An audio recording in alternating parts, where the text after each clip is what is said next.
A visit from St. Nicholas. 'Twas the night before Christmas when all through the house not a creature was stirring, not even a mouse. The stockings were hung by the chimney with care, in hopes that St. Nicholas soon would be there. The children were nestled all snug in their beds, while visions of sugar plums danced in their heads, and Mamma in her kerchief and I in my cap had just settled our brains for a long winter's nap. When out on the lawn there arose such a clatter, I sprang from the bed to see what was the matter.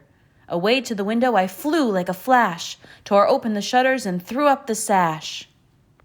The moon on the breast of the new-fallen snow gave the luster of midday to objects below, when what to my wondering eyes should appear but a miniature sleigh and 8 tiny reindeer. With a little old driver so lively and quick, I knew in a moment it must be St. Nick. More rapid than eagles his coursers they came, and he whistled and shouted and called them by name. Now Dasher, now Dancer, now Prancer and Vixen, on Comet, on Cupid, on Donner and Blitzen, to the top of the porch, to the top of the wall, now dash away, dash away, dash away all.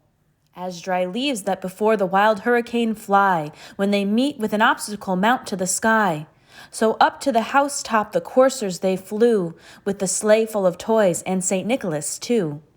And then in a twinkling I heard on the roof the prancing and pawing of each little hoof. As I drew my head and was turning around, down the chimney St. Nicholas came with a bound. He was dressed all in fur from his head to his foot, and his clothes were all tarnished with ashes and soot.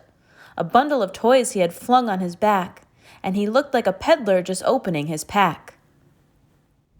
His eyes, how they twinkled, his dimples, how merry, his cheeks were like roses, his nose like a cherry, his droll little mouth was drawn up like a bow, and the beard of his chin was as white as the snow. The stump of a pipe he held tight in his teeth, and the smoke it encircled his head like a wreath. He had a broad face and a little round belly, that shook when he laughed like a bowl full of jelly.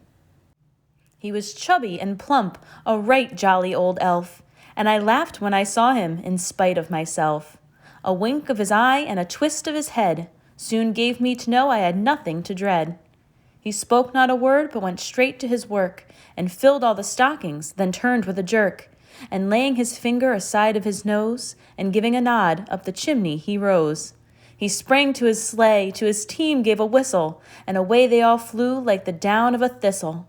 But I heard him explain, ere he drove out of sight, Happy Christmas to all, and to all a good night.